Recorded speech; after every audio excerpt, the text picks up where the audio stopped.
Halo teman-teman, perkenalkan nama saya Didin dari Prodi Bahasa Jepang. Tahukah teman-teman, biasanya kan orang yang sudah lansia yang kita sebutnya kakek nenek, biasanya di usia segitu ya waktunya istirahat dan menikmati masa tua. Tapi teman-teman, di Jepang sendiri malah orang lansia masih aktif-aktifnya gitu loh.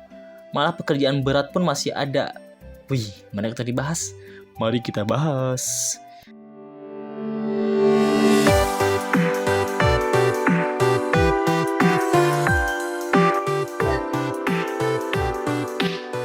Jika teman-teman berlibur di Jepang, pasti akan sering melihat orang lansia bekerja bareng sama anak mudanya di sana. Wah, di usia segitu tuh masih pada strong loh. Ya, karena dia dari pola hidup yang bagus dan makanan pun pada fresh dan bergizi, serta sering melakukan kegiatan fisik seperti olahraga. Makanya lansia di sana pada bugar-bugar dan berumur panjang. Begitu teman-teman. Menurut sumber yang aku tanyakan kepada orang Jepangnya, kalau kelamaan diam saja, badan serasa kaku dan gampang sakit, katanya. Makanya, orang Jepang memilih untuk bekerja tidak cuma itu saja, mereka pun bisa dapat teman baru dan teman ngobrol di tempat kerja.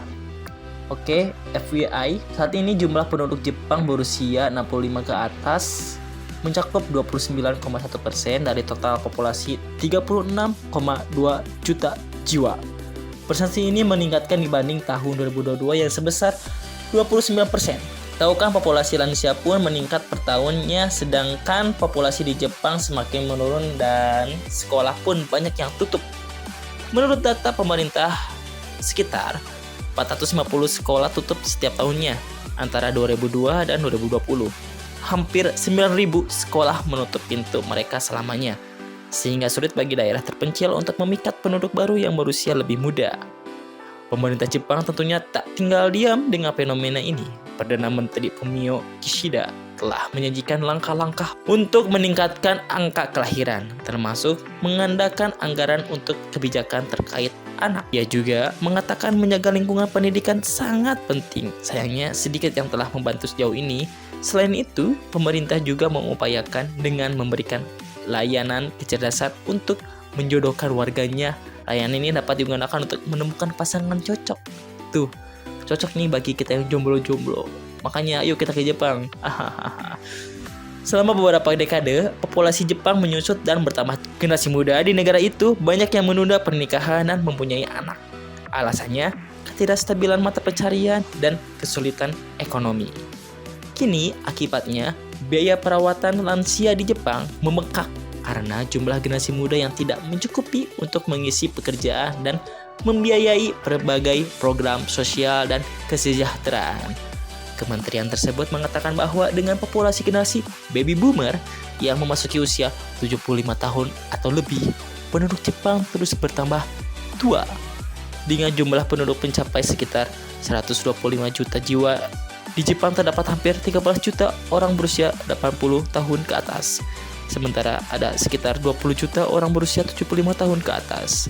Akibatnya, Jepang bergantung pada angkatan kerja lanjut usia. Lebih dari 9 juta lansia bekerja, yang mencakup 13,6% angkatan kerja atau 1 dari 7 pekerja di Jepang.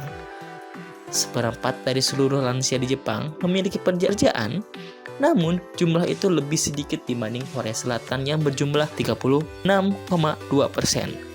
Angka pekerja lansia di dua negara itu jauh di atas negara-negara lainnya seperti Amerika Serikat memiliki 18,6% dan Prancis yang memiliki 3,9%.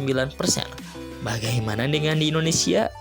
Badan Pusat Statistik atau yang singkatnya BPS melaporkan persentase lansia di Indonesia sebesar 10,48% pada 2022.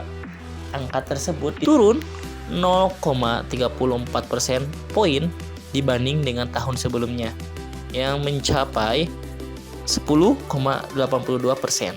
Seiring dengan turunnya persentase lansia, rasio ketergantungan mereka pun berkurang menjadi 16,09 pada 2022. Nah begitu teman-teman, kenapa di Jepang banyak sekali lansianya dibanding anak mudanya. Nah, bagi yang jomblo, boleh dong ke Jepang aja buat nambah-nambah populasi. Ayo bareng sama saya aja deh.